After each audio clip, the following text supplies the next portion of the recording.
It's January 17, 2016, and we want to know, can Black Adam continue to follow all of DC's anti-heroes just to go, oh, at their sick burns? How many hunts could a Titan hunt if a Titan could hunt hunts? It's all coming up now in another episode of DCR. This day, we rescue a world from mysticism and tyranny, and usher in a future brighter than anything we can imagine.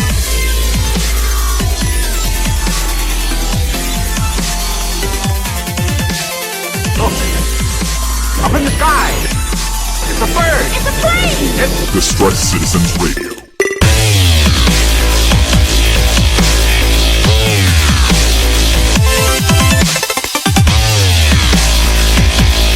Hello, everyone, and welcome back to another episode of the DCR. I, of course, remain your host, Sean Lamont, comic book reader extraordinaire. Not feeling too extraordinaire today, just feeling beat down. So many books. So many books. I'm catching up through December as well because we're doing our little whatever to get everything caught up. And God, I haven't even started that yet. Oh my God, I'm so browbeaten right now. But joining me as always, the Punmeister General, Mr. Brian Glein. Hello, sir. Yes, you can also call me the metabolism has turned against him, White Duke. In my David Bowie tribute. Yes. Age, it's a bitch. It is a bitch. So, we do have a slew of books to cover this week. So, Brian, why don't you give people the abridged version of warnings and, I guess, foretellings of what we're about to do? Foretellings? Well, no, not those foretelling. Never mind. I'm going to take it back. Nostradamus has predicted that you may be spoiled by for the last two books in the week of November. Yes. If you listen to this podcast. Yes. So if you have not read the books from November, do not listen ahead. There will be spoilers. We'll be talking about some stuff. Some of it fairly abridged. We have a lot of books to get through. I want to say it was 14 a piece. Something like that. Yeah, I mean it's a bit. That's how many I told Kelly I did. So fair enough. So without any further ado, we're just going to cut all the jibber jabber and jump straight into this week's books.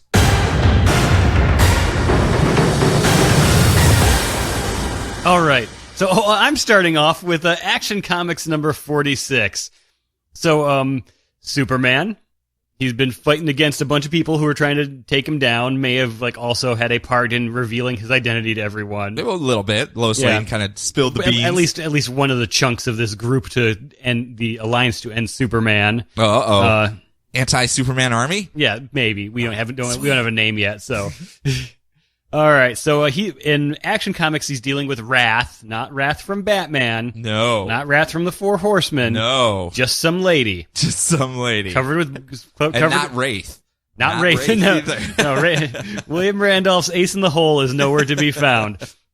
We're just dealing with some lady that's covered with a shadow goop, which has now been renamed as the Black Mass. Is it Wrathful Mass? I guess. I don't know. It's just like, hey, no one saw that Johnny Depp movie, but it's got a cool name. So can we maybe steal that? It is a pretty cool name, you have to admit. Mm-hmm. So he stops the secret evil Wrath compound to try to save Lee Lambert and a bunch of kids who are being experimented on. And we saw the break-in last issue. The general idea is that the Black Mask gives you shadow powers, but also brings out your true self. Uh-oh. So that's why Lee just turns into like an anime warrior, and Superman isn't, controlled by it, because they're good people. But Superman, he's kind of ticked off right now. So he may slowly be giving into the shadow rage. Ah, so that's the whole Wrath angle that they're going for here. Yes. Ah, I see. Yeah, so he's because he's got the shadow goop on him right now. He's the Black Mass on him right now. He's got It is a cool name. Don't ruin it. Yeah, he's got some shadow power. So he's like jumping in and out of shadows like someone from a thing, like the Shade. Like Scorpion? Like the Shade or Scorpion, Does he yes. throw a little barbed hook on people and say, get over here? Oh, man, I hope so. And then uppercut, because I could never do the super combo move, so I would just uppercut them after that. Gotcha. You never pulled off your mask and no, just uppercut. Man, you weren't playing with power, my friend. So Lee tries to help Superman to go... oh, wait. I missed a part. Don't mind me. We're joking about Mortal Kombat. It's much more important. So Wrath wants to infect millions with like a Black Mass bomb to weed out all the bad people, so only good people are left. That's a pretty good metal band name, though. Black mass bomb. Black mass bomb, yeah. So Raster's like, oh, I'm just going to use this to get rid of all the bad people. You want to get rid of all the bad people, don't you, Superman? And he's just getting angrier and angrier because that's the lamest supervillain. It's like, oh, I'm just like you. We totally want good things for the planet. I've never heard this before. So Lee shows up and tries to help Superman, using her anime powers. But suddenly a black mass-infected Frankenstein shows up on a giant shadow boar, and everyone is worried that Superman's going to turn into a monster just like Frankenstein. Surprise! Frankenstein, he's easier to control because he's a dead person. He's a composite person. Yes, exactly. So he can just show people's rage within him. He can just show up and as usual, Frankenstein should always show up looking like he's in a Frank Frazetta painting. So, just riding on something. Yeah, and sword raised high. Yep, exactly. What do you think of the whole shadow stuff going on, though? Is it at least intriguing to you? I mean, they're doing a lot of different angles when it comes to all the super books right now. So this one seems to be focusing more on the rage of him not being able to do his job correctly and, how people are being very duplicitous around him. And he's just, look, guys, I'm straightforward. I'm a straight shooter here. Let's all play on the level playing field. And everyone's kind of like, yeah, okay, Superman. And stab. Yeah, pretty much. It's still a lot of fun. Still my favorite Superman book. Fair enough. I'll be happy when Cooter can get back on a more regular schedule. But Scott Collins is doing a good job filling in. So. Yeah, I mean, he was doing backup work for him too before, right? Mm-hmm, yeah. What book was that?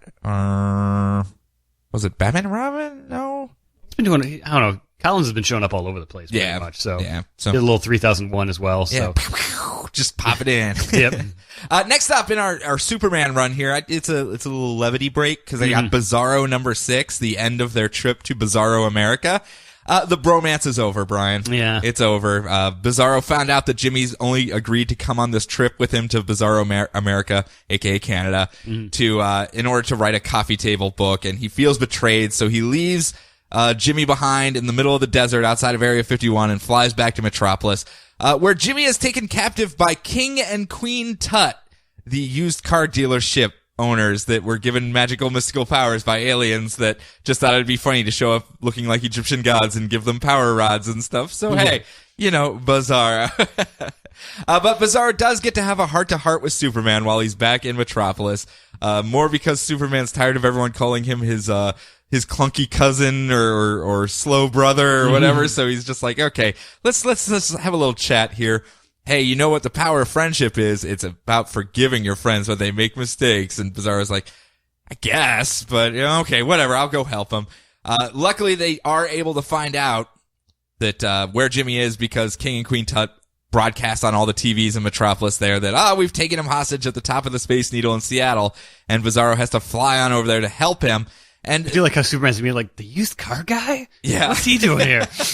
I want to think that it's all like a local commercial thing, and everyone just knows who they are because they're like, oh man, it's that crappy, like a furniture, what is it, oh man, who's our guy that has shown up in national television because he's so frightening? Yes. So, come on down, buy some furniture. Here's some creepy statues. Oh no, here's another weird person. There's a guy in a gorilla suit, I guess. Low prices. God, I'll have to put that in the show notes so people can understand this one. Every region has their weird commercials. So the fact that this would be Superman's and Metropolis's weird regional commercial just makes me laugh. But luckily when he shows up, he's not alone. Other people also come to the aid of Jimmy Olsen, and that being all of their friends that they've made along the way. People like Deadman, Pollywog, aka Kilowog's cousin, Hex, Zatanna, the CIA agents, Big Monk. Not Fox Mulder and not Scully. Yes, not Fox Mulder and not Scully. Big Monk, and even Colin the Chupacabra, who turns out to be an ex-Green Lantern. Yes, I thought that was great. That abandoned his post to just kind of go hang out on Earth and eat goats, because they got a lot of them there, and he's a Chupacabra. It's in his name. He likes to eat goats. I'm sorry. It's my weakness. We all have vices here. They're able to break the staff that Queen Tut got, and actually make friends with them at the end, because after she loses her godlike power, she's like, I just want to make artisanal chocolate, Dad. Can't you just let me be me? So Bizarro gives her a bunch of money to replace all of the used cars that they destroyed in their previous adventure. And now, yay, she can start her artisanal chocolate factory and plot revenge against Bizarro. What was that? Nothing. Ignore that. The Bizarro League is dismantled, as he called it. All of them together. And the trio head for the border of Canada, only to be turned away by Mounties on Segways, but give them a nice parting gift of some Timmies and some coffee, and hey, sorry, we would love to have you, but no. Returning home with a possible another misadventure. If you were Bizarre A, maybe, but you're Bizarre O. They do return home, and it has in the little subcap, after another misadventure, pending on how the trade sales go. Yep. I'm just throwing that out there. Very specifically, we'll see how the trade sales are before we give you that adventure. Yes, so it is people enjoy it, and it is a fun little misadventure book. It is definitely an all ages title, and it has a bunch of odd characters. It has a bunch of related characters to main characters, i.e. you have Hex's great granddaughter and Pollywog, Kilowog's. I mean, it's a bunch of side characters that have kind of teamed up, and it makes it kind of amusing. But once they do return home, they prepare to be new best friends or new worst friends as Bizarro accepts an internship at the Daily Planet, which that is the book that they should be writing. If you want to have all ages adventures, just put Bizarro as the mail boy at the Daily Planet and just run with it and go. Yep. I like it. It's cute. It's fun. It did exactly what I would have hoped it would do as an all ages book. It was a lot of winks and nods for the adults that would know some of the characters, but just fun for a kid. I mean, and the art is just absolutely gorgeous. Fantastic. For a kid-style book that just every kid that looks at it is just like, oh, this looks fun. Look, they're bonking a chupacabra on the head and it's making bonk noise. Very, very animation style. It reminds me a little bit of like Hero Bear and Kid, like Kunkel almost. Oh, yeah? Everything's just very fluid, and everyone's got different body shapes and stuff. It's cute. I really enjoyed it. Really cute. So, next up. All right, Superman Wonder Woman number 23. Back to the. I would say Levity Break is over, but this one kind of made me laugh. This one is too. a lot of fun, yeah. So, Superman and Wonder Woman have formed an uneasy alliance with Parasite, who they just found in the Rose Garden of the White House, to track down an energy source. Hey, Parasite, want to go to an all-you-can-eat buffet? Oh, yeah. Yep. So, Angelo, the not calculator, who is the chief of staff at the White House, is actually Angelo Savage and is working with his dad to take over the world. Dun, dun, dun. But he's also the guy that kidnapped Firestorm so he can kill his father after they take over the world. Dun, dun, dun, dun, dun, dun. And he also has all of the superpowered criminals that broke out of Steel's base at his underground lair as well. So Parasite leads them to Angelo's base. There's a cute bit with Superman. Superman's like all grumpy that Wonder Woman's acting like his shield. It's like, no, please stop doing this. She's like, no, this is just ladies first. You're being a gentleman. I'm like, oh, that's well done. So they break in, and there's a big super fight, and Parasite being their reluctant pal is kind of great. Yeah, it's kind of great. It kind of really is. It's like he's being forced to be. It's like, Puck is being forced to be friends with Superman. So it's like it's the best part about it is that he's caught in that uneasy argument between the two of them. He's just like, this is so awkward. Yes. I just feel like I should punch you guys because can we go back to the original dynamic? Because this is really awkward for me. Atomic Skull is gonna be really mad that I'm helping you guys out. I don't really care for him, but it's still just professional awkward. What if I'm trying to get into one of his gangs later? I don't know what I'm doing. Can you guys just get a room after this and stop arguing? But yeah, it all ends when a giant robot comes out of the pool in the middle of the base and attaches itself to Wonder Woman to use her as a power source. And there's going to be even more of a big fight next time. Goofy madness. It's a lot of fun. Yeah. I'm enjoying the Vandal Savage portion. And honestly, it was a rough couple first issues, but Tomasi and Monkey have really picked up on Superman Wonder Woman. I quite liked Monkey's art in this one. I really like his art overall, but it seemed like he shines in some of the odd, I guess, interactions between characters. Like whenever you put two pieces together that don't fit whatsoever, he makes them work as far as like their body language and everything like that, where you can almost just read God, this is just, I don't know what to do. He's so good at the weird. He's so good at the weird stuff. Yeah, you know? I mean, it just looks like they're all fidgety and everything. It's just like, man, this is so weird. I don't like it at all. And it comes across and it really delivers an extra punch to the story of those mismatched parts, I think, every single time I see him do it. I don't know. Maybe that's, again, I am not an art critic whatsoever. Yeah. But to me, that's what I always get whenever I see him doing these weird, let's team up this guy with him, and it always comes across very, very fun. I'm surprised he's not getting the Frankenstein portion of this crossover, but if he can have Parasite, I'm cool with that too. It's cool too. So I mean, if Cooter wants to draw Frankenstein, I'm no problems with that either. So, so Reddit was going on about how weird it would be for things because, well, you know what? I'll save that for a little bit later. Okay. Because the one after I do this one, Superman and Lois Lane. Yeah. So that one will probably. Whatever. We'll come there. back to it. We'll get there. Next one up is Superman. Or we won't, and people will 46. get mad when we don't later. Exactly. Superman number 46. Superman is actually enjoying his time with Myth Brawl as the WWF World Champion. WWE World Champion. He's not wrestling panda bears. No, that would be kind of funny too, though, but still. Yes. Where this whole Myth Brawl thing, as I said before, is a way for the gods that have come and gone that are no longer openly worshipped to maintain relevance. Basically, they reenact their parables and their creation myths and stuff within the squared circle so that people can see their stuff and they get some quote unquote worship. They're at least believed in. They're still in the recent memory of mankind so that they can maintain life and not just disappear into nothing. But while Superman has been there doing that, I do love the fact that they're doing the bad guy god has stolen the sun and I must get it back. And he gets it back and it's actually a championship belt with the sun on the buckle. And he's just like, ooh, yeah, now I control the sun.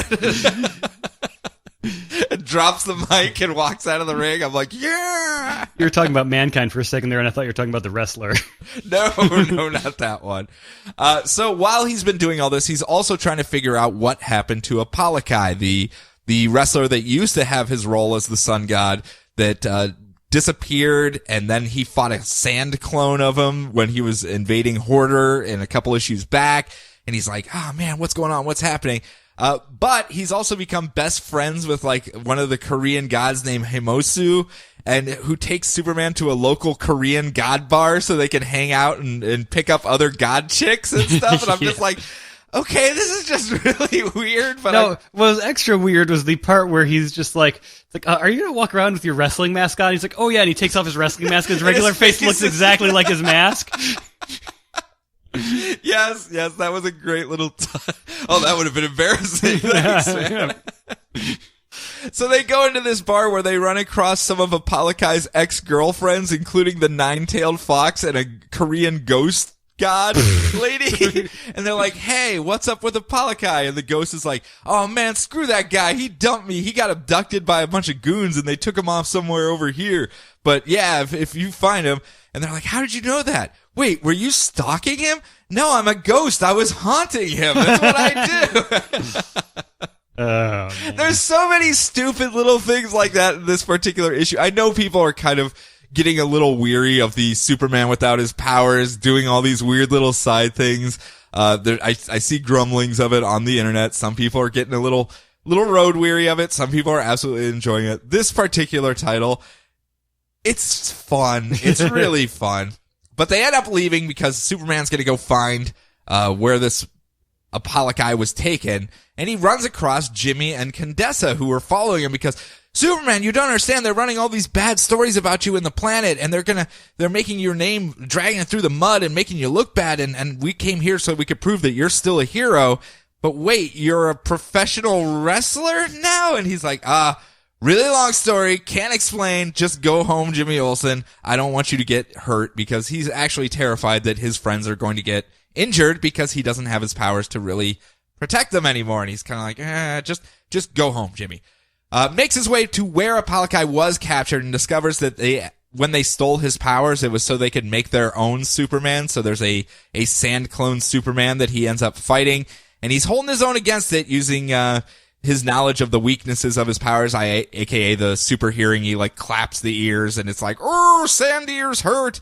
But the fight ends up coming to a close when the Superman clone uses its heat vision not to hit Superman, but instead to blast Jimmy Olsen straight through the chest, killing him as he dies in Superman's arms. And the Hoarder Prime guy shows up with the camera and replays the video that he made earlier in the arc that was like, if you ever touch my friends, I'll come after you and hurt you tenfold. And he's just like, whoa, I just killed your best friend. I want to see what you can do about that tenfold. Here's my address. Prove it. Prove you weren't blowing steam. Sticks his tongue out and then hits the off button. And Superman looks very, very, very angry. Here's what I am hoping. I hope he brings the entire Korean pantheon to the Hoarder base and they just suplex their way through. I have my fingers crossed so hard that's how this arc ends. And it ends with Superman dropping an elbow off the top rope to take down Hoarder once and for all. I'm just throwing that out there that would be an amazing ending to this arc. You know that wrestler guy that's in the one Final Fantasy game? Yes. Seven, yeah. Yeah. You know how you can have him like suplex the ghost train at one point? I hope something like that happens. I'm not asking for much, guys. There's a precedence here. Brian just brought it up. If you can suplex a ghost train, you can suplex an unnamed organization of hackers. I want to see it happen, and I want to see it happen now. Yep. So next up, right. again, Superman 46, good. It's fun. I love it. May not be your cup of tea, but to me, it's kind of a half serious and then with a lot of levity in it, and then it kind of cranks up the drama as it goes. So next up, sorry. All right, Superman, Lois and Clark, number 2. Dean Cain and Terry Hatcher nowhere to be found. This is continuing the story of the previous continuity Superman, Lois, and their son John living in secret on the outskirts of the New 52 as the White Family. Superman's trying to prevent previous continuity problems, like Hank Henshaw coming back from space as a supervillain. Lois is writing a book about Intergang and trying to stop them from being a big thing. And Jonathan is slowly beginning to show signs of superpowers. And there's still some aliens in space looking for the Oblivion Stone. It's kind of retreading the same stuff that it's continuing on. It's reiterating all the same plot points from the first issue. Sure. So, if you're trying to catch up with it or whatever, that's great. And there is plot advancement. There are people from Intergang trying to catch up with Lois and, how did Jonathan just knock this guy out with this grown man with a crowbar? Because he's got super strength now. Little things. Yeah. But, if this is all just going to be, I don't know how long this is going to run. I don't know if this is a mini-series or what. I think they've sincerely and on purpose kept it quiet. Gotcha. So they have options to go whichever direction they want to go. So, honestly, if this is just all set up so Jonathan White can become the new Superboy, he'll still have a less convoluted backstory than the current one. And also, if this is just set up so there could be more than one Superman when they do a big Crisis 30th anniversary story and have it make more sense than it did in the original one, that would also then make hey, sense. Whatever. Yeah. It's totally harmless. Lee Weeks is doing a great job illustrating it. Doesn't feel super essential, but it's a nice story. The part that Reddit was kind of getting up in arms about, not really up in arms, they were just kind of hoping for some... being Reddit about it. Being Reddit about, and don't take that the wrong way because I adore Reddit. It's my faves. But they were doing the whole thing on how... Remember when I was talking about the multiverse before and I would be terrified to meet other versions of ourselves? Yeah. The fact that this older Clark and Lois are living in a world where Superman has hooked up with Wonder Woman and has become a professional wrestler and stuff like that you couldn't help but think that Lois would just be railing on him all the time. Like, this is what you would do if you had to do over again. These are the other choices you would have made. Really? Okay, Writer X. Yeah. Number one selling author, Writer X. Yeah, okay. Couldn't come up with any other name. All the names in the world, Writer X. That's kind of the angle that Reddit wants this book to go, where it's just more of a almost like a sitcom style of them being a normal suburban family dealing with the alternate universe versions of themselves. And like, oh man, if I had to And do now it I just all want the over again. first page to be like a recap with like all their names written in like the Full House font and like someone like Everywhere you look. yeah, you know, it's like, oh, I'm pouring too much milk into a glass. Oh my gosh, this is so hard. But what's John's catchphrase going to be? Not the Superman? Not the Superman. Not the Superman. Not the Superman. Not yes. Maybe he'll say something like "Ouse cream," and everyone will go like, "Oh." Hey, Wonder Woman has something like that when I get to that at the end of this show. Yeah, but we'll get there. Next up, though, is Aquaman, wounded and worried. Arthur tries to figure out how he can save Mara while defending the world and these refugees from the invading armies of Thule. And they keep trying to retake over the world. It's a splinter cell of Atlantis. Their wizard kings, sorcerers, whatever, kind of went off separate when Atlan sank the whole thing. And now they are coming back to try to reclaim the world as their own with their dark, mystical powers. Ooh. While they're sitting there trying to figure this out, though, Wonder Woman shows up and goes, hey, you know, all these Thule shadow things keep popping up all over the world and on land, too. Do you think maybe you could tell us about that? Because it's kind of jacking up our cities as well. He goes, yeah, I meant to, but... you see, there's actual innocent people over in Thule, and I thought if I told Batman, he would just like shove a nuke through one of these portals and kill them all. So, you could understand where my hesitation might be. And she goes, okay, I understand. But you know, you can't just ask me for help. I understand these whole God things, God of War here myself. So I understand the whole, how heavy the crown is upon the king's head. And while they're sitting there having this conversation, Aquaman goes, yeah, I know. I'm glad you're here, but wait a minute.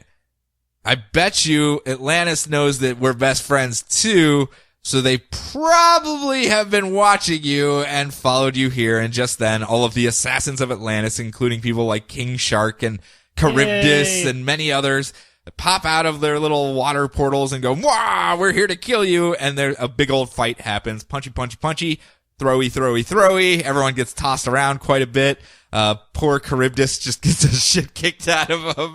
Every single time he opens his mouth, it's just punched right in the teeth. And as they do That's that... what you get for having the hard to pronounce name there, buddy. Yeah, exactly. But as that happens, they topple all of them, take them prisoner, and Aquaman vows that he's going to take the fight to Atlantis to take down that fake Mara siren and save his fiancée. While unbeknownst to him, the invading armies of Thule make their little shadow metropolis things pop up right in the middle of Amnesty Bay. They, too, are going on the offensive, and only people there is Aquadog to save them all. Salty's got the chops. Yeah, Salty can do this. Salty can do this. I'm hoping he's got this. I'm hoping he at least makes another cameo real quick. Salty, that waitress. They've got all sorts of people in Amnesty Bay. We had their high school reunion issue, so we You're know right. all We of do these know characters, all of them, yeah. And now they can get their pitchforks and fishing lures and whatever and beat harpoons. Yeah. Get the guy who's really good at hunting sharks. We're gonna need a bigger city. Yeah, city. baby. Yeah, city. Farewell to you fair Spanish ladies. So next up, Doomed, number 6. So Doomed, I guess is his name now, maybe, based on some of the text. So Doomed, Alpha Centurion, and Superman are fighting Mother Herd, a giant ancient monster that can create tiny little monstlings, as they're called, to do her bidding. So there's a big fight. Superman and Centurion do all the work, but when Superman gets trapped underwater, Doomed goes and saves him, powers up, and takes off Mother Herd's head. So Superman stops Alpha Centurion from taking Doomed in since he saved him, but he's going to take him to Star Labs. But Doomed says, hey, he takes control. He learns how to talk. He's been going like, rawr, and you've been hearing what he's supposed to be saying, but everyone's just been hearing, rawr. So he starts to talk, and he kind of powers down, and shows that, hey, Clark, I was your neighbor. Everyone knows who you are now.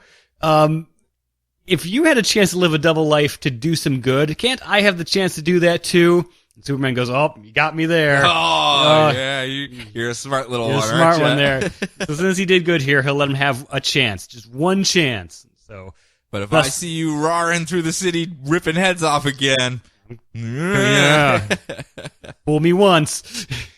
What about the setup for the Titans now? Yeah, it's just it's going to be continued on to Teen Titans number 14. It says so. So it's like this is like the issue ends here, but you want to see more Doomed, he'll be here. So hopefully he'll get Bunker out of that little malaise he's been in, and these two can pal around Yep. and just be goofy friends and have misadventures together. hook him up with Alpha Centurion. Yeah, come on, guys. It writes itself. So next up, Dr. Fate.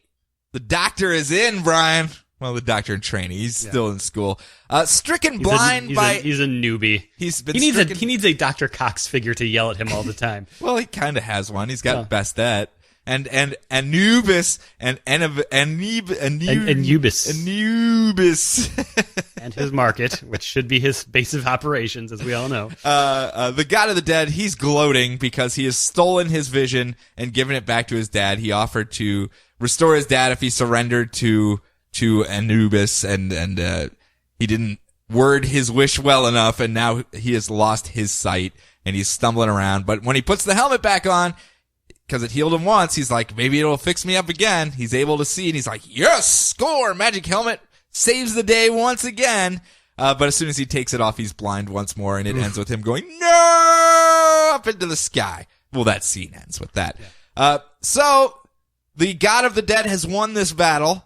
They are now flooding the earth, planning to wipe away humankind because they're horrible. You've lost your vision, except for when you don your magic helmet of the gods. Probably not able to fend off a god. So what are you going to do, Brian? What are you going to do? What are you going to do? Well, Khalid decides to go home and do his homework at this good. point. Dons his helmet so that he can do his homework. And, that's what he does. I'm assuming it's because either A, he read the job description from Bastet, and it said he needed an actual doctorate or at least 10 years of experience for this entry-level position. Mm-hmm. And he went, oh, I better get to work. Or B, he wanted to have a very niche-style general practice office where he would come in wearing the helmet and just kind of be like, the fates have decreed your blood pressure is too high! You must take these pills for it is your fate. Which I would go see him just for the theatrics of the whole thing myself.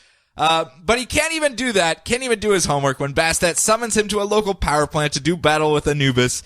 And while the Helm tries to get him to flee, Khalid decides to fight on because, well, it's all or nothing at this point. And eventually, during the battle, he ends up being consumed by the God of the Dead himself. So he kind of falls into the blackness of his maw. He turns into a giant jackal and falls into the blackness. Never to be seen again. It's actually a good storytelling. I didn't understand the jump in the middle because it was kind of a, hey, we need to get a supporting cast back in here real quick. The supporting cast that I absolutely adore, but it's him doing his homework on his computer while all of his friends are Skyping him and sending him messages and Skyping him with the helmet on? No, he refuses to do video chat. It's actually a joke in the whole thing where they're like, hey, get on video. And he's like, can't, have a cold, hair's messy, room's really messy. Yeah, just can't get on video. Is that you, Khalid? Yes, it is. I am a doctor now, kind of, a fate. So, next week or next month, I guess we'll find out what happens when you get consumed by the God of the Dead. Yeah. Good knowledge to have, I would guess. Yes. So next up. All right, moving on to Titans Hunt number 2. Are we hunting Titans? We're everyone's doing some hunting in this one. So Grayson has the lungs of an Atlantean somehow. I guess it has to do with his spiral everything. He's always harvesting organs from something. Sure. And he's trying to decipher a message from the telepath Lilith about how he has to find Garth, a.k.a. Aqualad, a.k.a. Tempest. Party on. And then her afterwards. Also, Gnark the Cave Boy. Oh, Okay. Arsenal, Mal Duncan, who I can't remember what his superhero name was. I always called him Hornblower because he was the guy who had a magic superhero horn. He's living as a soundtrack artist. And his wife, Bumblebee, it's just a nickname he gave her. No other reason her name would be Bumblebee. They're all being hunted by shadowy figures or deciding to hunt themselves. There's a lot of ham-fisted things about hunting in this book, Sean. Every single character has a hunting-related famous wabbits? Quote, or no, they're not hunting wabbits. We're building up to Elmer Fudd, but we are not doing that yet. So Grayson lays the lungs down in the water on a beach somewhere, and it summons Garth. And he comes out of the water to fight Grayson for having Atlantean lungs. It's like, why would you just have that? You're taunting me with them. And then a Wonder Woman shows up. Maybe it's Donna Troy. I haven't seen what her new costume looks like. It's probably Donna Troy. Street. I mean, it's pretty like a jacket, shirt, jeans style. So this is a lady that looks like one stylized civilian wear is pretty much what it is, so that it has recollection to her old costume, but looks like maybe she's going to be switching over to this. It's like a toned down like Wonder Woman outfit. But that's impossible. She was turned to stone in Wonder Woman. No, I'm sure. Yeah. Never to be seen again. Mm-hmm. So Titans Hunt, 2 thumbs up. You know what was really good about this? What's that? There was a lot of wacky interactions with Grayson and Alfred. Like he had to go to the Batcave to try to look up all these people he's trying to find. And Alfred shows up and makes a lot of really lame, like even he admits, like, I'm really drawing at straws here, Master Dick, but I've got to talk about hunting for some reason. I've got this inexplicable urge to talk about hunting. This slip of paper that says, use hunting in all of your... Use hunting metaphors. I don't know why. I'm just doing it. But hey, it's like you're hunting, isn't it? You're hunting for more meaning or something. I don't know. Just let me go about my business. I've only got one hand. I only have so many things I can do. You know. But in between the ham-fisted hunting metaphors, they do have some cute back and forth. Fair enough. That was like... that made it worthwhile so for me. You just have to wade through metaphors that are title drops so that you can get to the good parts. Mm-hmm, yeah. Hopefully they shy away from the title dropping then for a little bit moving forward. Maybe. But you want to hear about zany situations, Brian? Okay. I got Earth 2 Society number 6. All right. Jimmy Olsen, remember, has become a new god after he was fused with a mother box that then left him during the whole end of the Earth 2 World's End stuff. And now he's Dr. Impossible because I guess he got a doctorate too. Yeah. You have to become a superhero. And he's the one behind How many years of Impossible School did he have to go to in the time jump between the two series? I don't know. But it turns out it's a heel turn because he's the one that's behind the murder of Terry Sloan and his conscripting allies who also wish to use the terraforming device to transform Telos, the planet, not the person, into a copy of Earth 2. Mwah! We have this machine, this some sort of, I don't know, Genesis machine, and we have this source vault that Batman put together with it has all the DNA and I guess placement of every tree that was on Earth 2. And if we mush them together, that sounds like a thing Batman would do. Yeah, it should overwrite this planet's DNA and remake it into a copy of Earth 2. And they're like, wah. Guess who he ends up teaming up with though? It's people like Anarchy, Johnny Sorrow, Green Arrow Huntress, Justice Society villain, and our man Rick Tyler, who pops in with his Hour of Power. Yeah, which no drinking. I was always told Hour of Power was a drinking game. Oh, really? Yeah, you've never played Hour of Power? No, that was taking a pill that gave you powers for an hour. No, I'm pretty sure it's a take a shot every 60 seconds. Yeah. Okay. Good Lord. How are you still alive, Sean? I often wonder that. I often wonder this as well. Okay. I often wonder this as well. But people like the Flash, Earth 2 version Flash, of course, Jay Garrick, Val Zod, and Father of the Year, Dick Bats, try to take them on to stop them because, that's wrong. We're not gods here. Well, you might be, Jimmy, but no, bad god Jimmy. And they're unable to stop them because they end up escaping with the source vault and head on back So now the battle lines are drawn. It's a war between the city-states of Earth 2.2, where all of these various superheroes and the cities that they have formed in their image are now going to be fighting against each other to whether they should use the Source Engine or not to rewrite Telos into Earth 2. Yeah. Why are your eyes closed, Brian? Brian, come back to me, Brian. Come back to me, Brian. You can't fall asleep. This is zany shit right here. Again, it's I like the ideas. I love the idea of explaining the different settings for the heroes, and like some are dark and gloomy and some are bright and sunshiny, by being that each of the heroes founded the city-state itself, and that it's kind of in their image, like, hey, I'm a pretty bubbly guy. Look, let's make everything shiny and happy. And then Dick Bats is like all dark and, there's like I don't know, we need some really creepy kids parks here with spiky trees and gothic wrought iron fences everywhere. So, superhero / city planner was a great idea. Will they or won't they overwrite that to restore the status quo of Earth 2?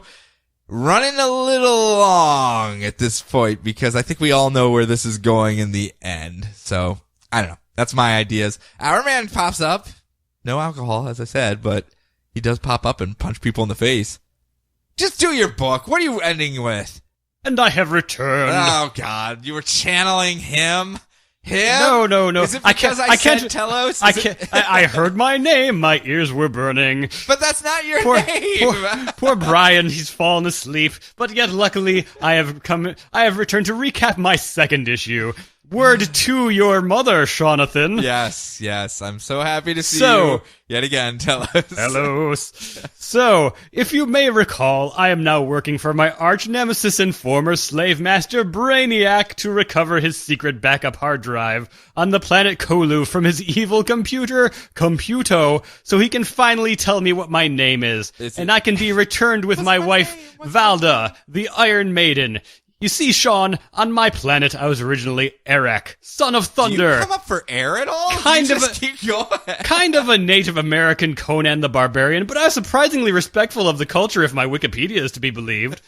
So I loved only war, but my father, Thunder, wanted me to be a magical shaman instead of a warrior. Thundar? Of the hill people? Reading books and learning to live in harmony with nature seemed like a pretty wussy thing to do, but I eventually married Valda, and we had 2 children, so you know what that means. I totally saw her boobs.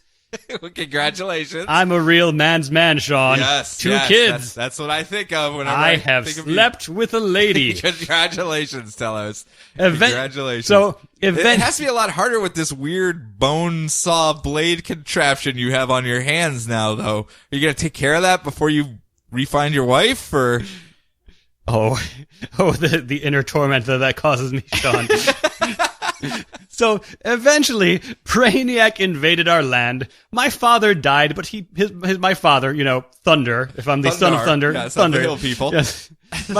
He passed his power on to me, and I used the power to fight the god Brainiac to a standstill. I totally could have killed him, but because I love my wife, I decided to secretly work with Brainiac until I could get close to him and kill him.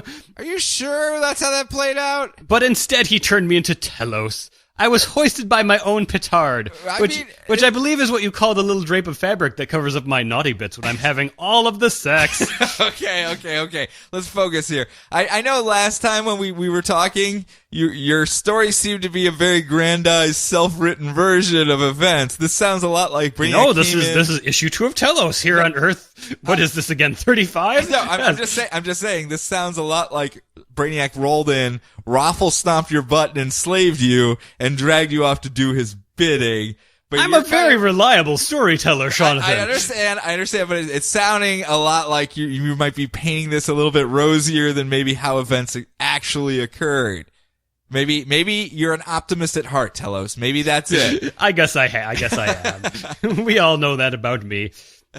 So anyway, back on Kolu, I let myself out of prison so I can go team up with the characters from Threshold! Stealth, Captain Comet, and K-Rot! You can have your Batman team-ups, loser. I'm the one raking in all the guest star cash with the characters from Threshold.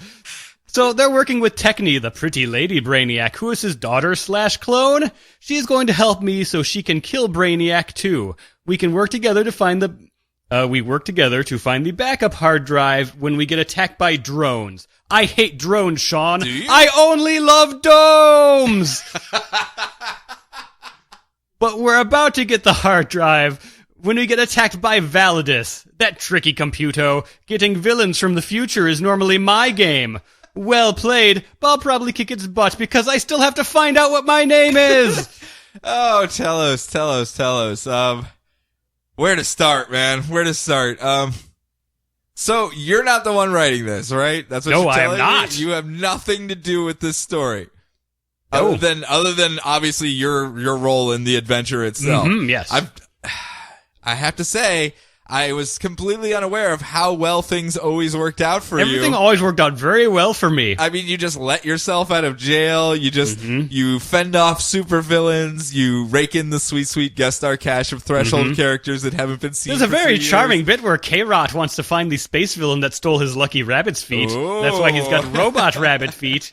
Or Robot feet. Robot Bunny Batman? He's like Jumping Flash. If I can make another anachronistic reference. Yes, yeah, like I can stop you. Like I can stop Well, Just like Brainiac can remember me from stopping...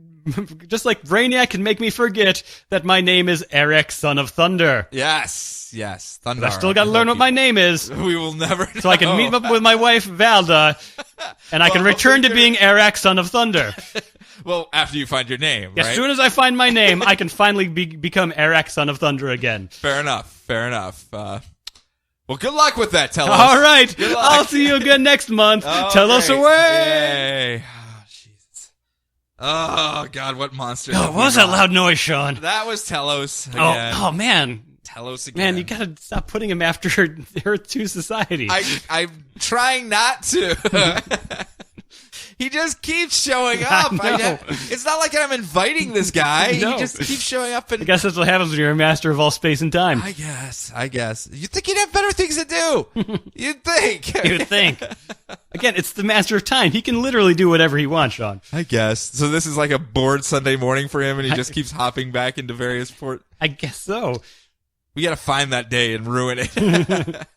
So that's it for the first half. Thank God. Brian, what do you have coming up for the second half of this monster show? Robin, son of Batman Grayson, Secret Six, Justice League of America, that's no JLA, Justice League 3001, Martian Manhunter, The Flash, and do I have Prez, or are we holding off on that? If you want to do it, I'll you do can. Prez, yeah. I mean, it's So your we can choice. Close out the It's miniseries. your prerogative. And I have Batman and Robin Eternal, number 7. Batman and Robin Eternal, number 8. We Are Robin, Harley Quinn, Suicide Squad, Deathstroke, stroking death everywhere.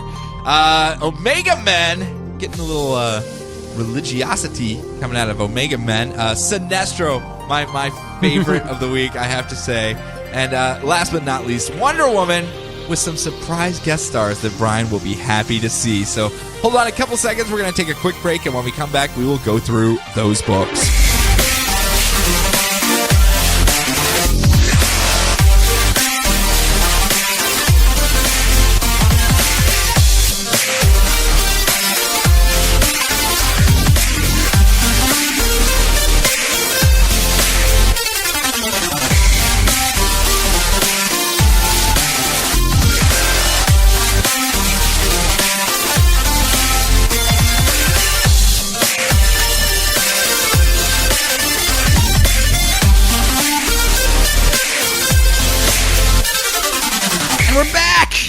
Back. I was so thirsty. So thirsty. I had my soda in front of me for the whole first half, but I didn't open it, and I didn't want to be rude. I know I'm the distinct lack of professionalism from me, as always, but That's kind of our trademark, Sean. what? Our professionalism? Our lack of professionalism. Oh, I was gonna say. Well, no, we don't eat while we're talking on mic. I try not to make any excess background noise or.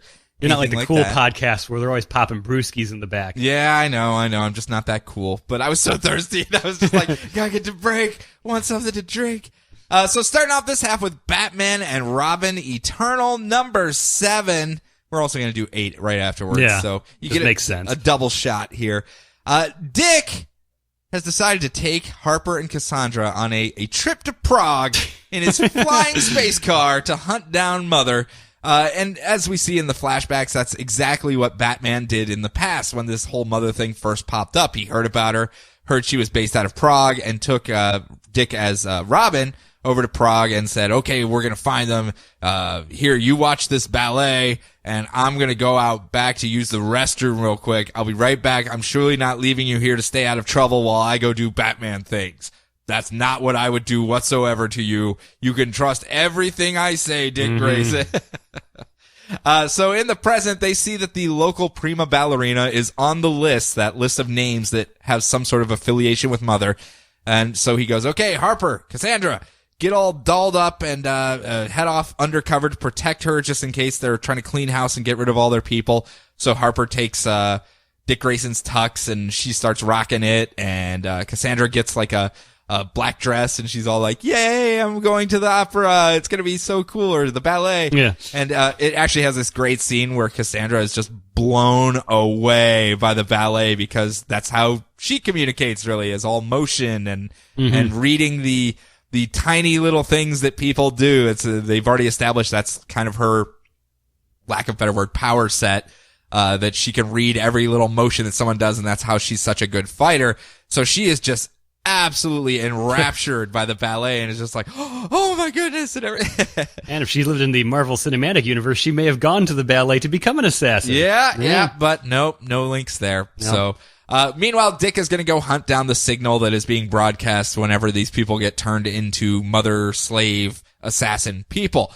But it turns out that the prima ballerina is actually an operative under Mother's control, and as Dick traces the signal, he finds it's back at the opera house and shows up just as the entire ballet company dons weapons and starts attacking Cassandra and Harper Row. Unfortunately, Dick is accosted, well, less accosted, but engaged in conversation by Mother herself, who shows up and tries to tell him that, oh, hey, you let down Batman so bad. Oh, you're the worst. You couldn't even take on the mantle after he left. Ha ha ha. If you want to find out what actually happened, who is the Robin that I supplied to him, you have to come with me and I can answer those questions right now.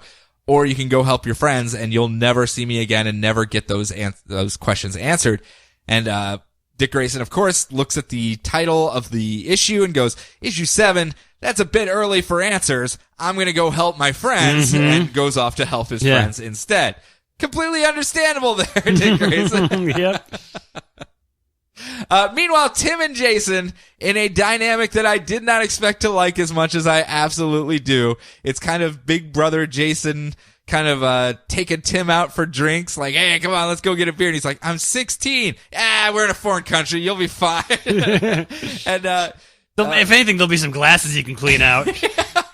You can train for your future job at the very least. Maybe that's it. Maybe that's what set him on the dark road to just becoming an alcoholic bartender, was this day where Jason Todd took him out for drinks. That's our Jason. But the entire thing is that Tim's trying to use math and equations and all these super hacker things to figure out where is this technology coming from. And Jason's just like, no, come here. And he goes in the bar. He's like, nah. Oh, there's a fence. Let's go beat him up and get the information we need. And he just starts punching the guy in the face like, give me the intel. No. Give me the intel. No.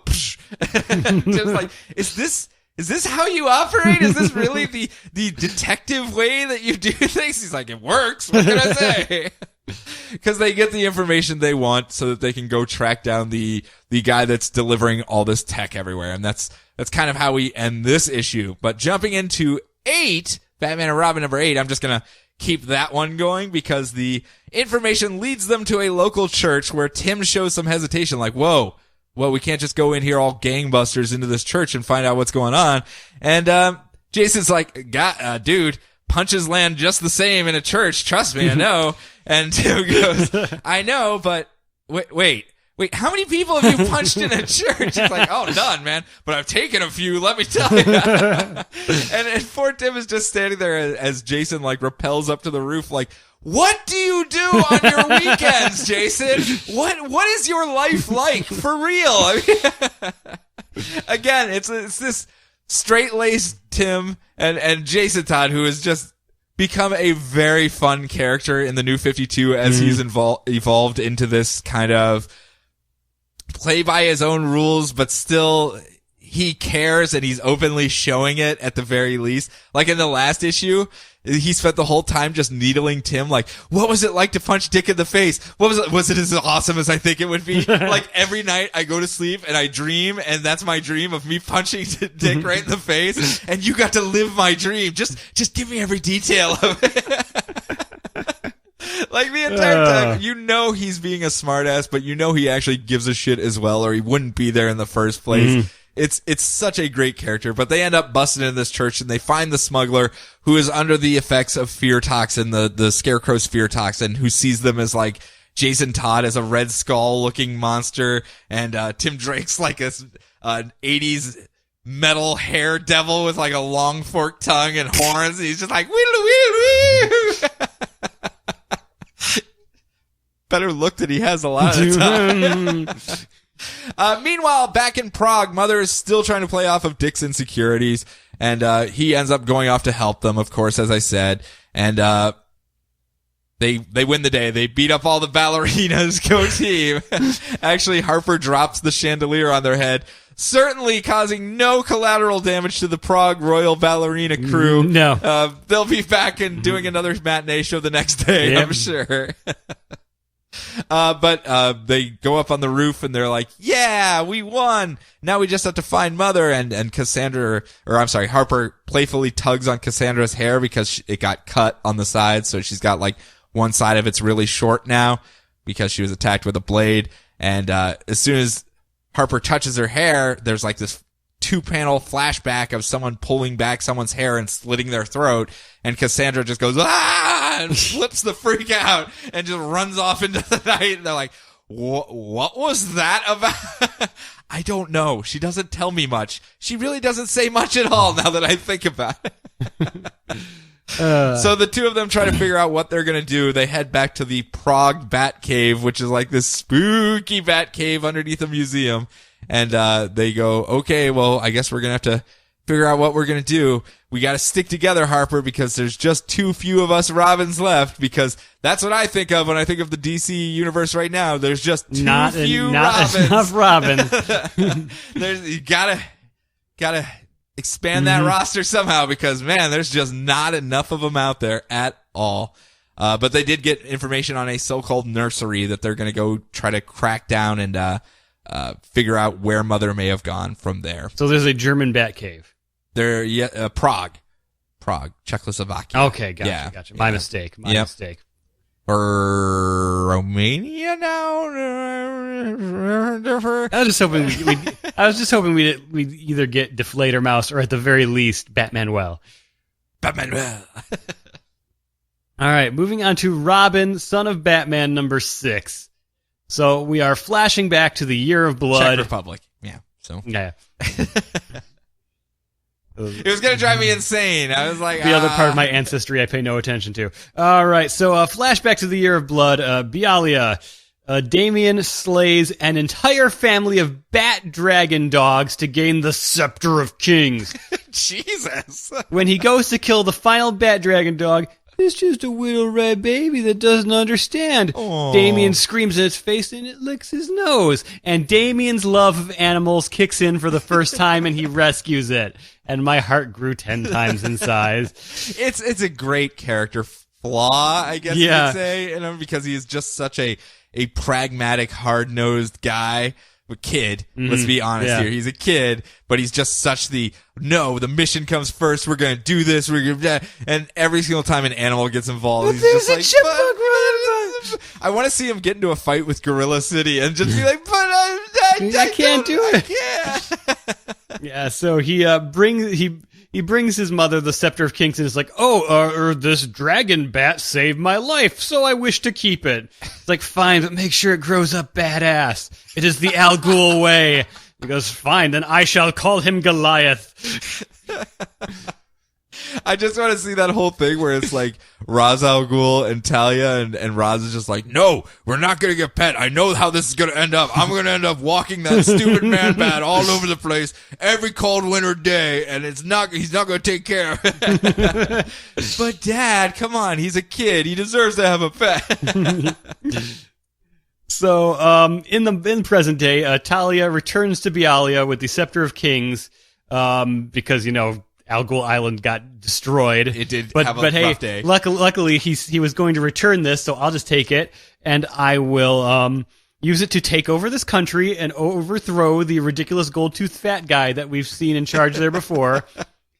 So Damien is recovering from his fight with Dendarga, and, all of his brothers, sacrificing themselves to let them get away. When he comes to, Damien is all, what's up, Mom? So, why'd you kill me that one time? She's like, oh no, Damien, I didn't do that. This bad stuff that is now in this black pearl, that did it to you. I'm not just cribbing this from Pirates of the Caribbean, honest. I'm totally good now. I'm just taking over countries and raising armies. Want to rule as a prince? I'll let you think about it for a bit. Catch you later. It's like, hey, Mom. To be fair, she did have some, redemption kind of to her character, kind of the whole like, yeah, that may have been a bad call on my part, not gonna lie. Didn't think that one through. It's the whole ex thing, messy divorce, sorry. You may have got caught up in the middle of that one a little bit. So Damien finds out that Batman died and he feels useless, but nobody the character Nobody shows him that he's super good and people believe in him, and now she wants to be good because of meeting him. It's like, you may have lost your brothers, but now you've gained a sister. And Damien, he doesn't even know what it means. It's like, I feel like I just got friend zoned here. Is that bad? Is this bad? Good? I think this is a good. Yeah, she likes me now, right? That's what that means. Yeah. Yeah, it's totally good when a girl says that she's like your sister. Yeah. So she goes off to find her. So Nobody goes off to find her mother, and Robin contemplates letting her have Goliath, but he realizes that no one should own him. So for his third wish, he grants Goliath his freedom. The chains come off, and Goliath is so happy. He's just happy. He's like playing around in his like ancestral home of Bialia, like chasing butterflies and crabs in some mystical garden. So he writes his mom a note that he thinks that the Black Pearl is garbage, and he wants bullshit, Mom, and he wants nothing to do with her. But if Dendarga is still alive, he'll probably have to deal with her soon anyway. But with Dad being dead, quotation fingers, we know how death works in this family. He has to go to Gotham. So he's just sitting there thinking, well, I made a lot of cool friends that I'd love to keep hanging out with, but I can feel it in the wind. There's a crossover coming. There's a gang war starting in Gotham. Yep. So Robin's going to continue on to Robin War, and I can't wait for the day when he has to bust out his Goliath whistle, and he comes soaring in to save... I just want to see the adventures of Goliath hiding around Gotham City, waiting to swoop in and save his friend when he calls. He's gonna follow him home like a dog does. Yes. Like, I just thought it was another man bat. That's just it. There's gonna be so many of them around. He's gonna be like trying to hide behind a dumpster. There'll already be like 6 man bats behind him. Like, hey, this is our spot. Get out of here, Goliath. I tried to take a drink, and now it's like all up in my nose. Oh, thanks, Sean. Man bats in the alley. Every time. So we were talking before about not enough Robins. So let's do We Are Robin here, because let's throw a couple more on the Robin pile. Throw another Robin on the Barbie. The Robins are being violently conscripted by a giant Talon that could be Owlman 2.0. Do you remember the Lincoln March Owlman? How he got the giant armor? No. Vaguely. Yeah, he had his armor that was that was the last second villain with of the Eternal, missiles, right? Yeah. that he can shoot out like Boob missiles. It's got the owl eyes that open up and shoot out missiles. So, boob missiles. My fembots. But this very talent, high caliber. Whoever this is, if it is Lincoln March, he's trying to conscript them to be his Robins. Hey, come be my army. Let the hate flow through you. Good. Not taking this from anywhere else. But if you let the hate flow through you, you can harness like a side of power that is darker than the side you are currently using, and it will be good. Mwahaha. And all the Robins are like, no? Can we just say no? But then the Talon beats the crap out of all of them until Izzy, the one who this Talon just killed her brother, the gangbanger that of course took shots at them, but still it was her brother regardless, picks up his gun and is going to shoot him. They're like, don't do it. That's not what a Robin would do. And she decides not to do it. And luckily the situation is disarmed when two of the other Robins, Dre and Dax, show up to save the day. And that day must be Motorcycle Monday because Dax rides in on his motorcycle and does the whole wheelie punch with the front wheel of his motorcycle as he just rides on by. Did you see that episode of Teen Titans, right? Yes, I have. Motorcycle Monday! Motorcycle Monday, yes. People down with motorcycles. It took me a second to remember it, but yes, I do. And those two relentlessly Mostly because Motorcycle Monday happens with the Imagine X characters rather frequently. But those two relentlessly attack the Talon, who notices that Dre has a shit ton of rage in him. Like a ridiculous amount. He's the one that's the son of the Maroney crime family. Okay. Like, his dad used to be one of the gangsters, and earlier in the issue, he returned home, and his dad got killed, and all the gang war stuff. His mom was on TGS with Tracy Jordan. Yeah, exactly. Mm-hmm. But his mom's hooking up with another Maroney goon now, and he's kind of like, ah! So he's a little bit of a rage monster, and the Talon's like, hey, let the hate flow through you, just throwing that out there. Yeah. I'm gonna leave now, woo, but hate flow through you. Ready? Yeah. You know where to find me. Boob missiles. You got some too.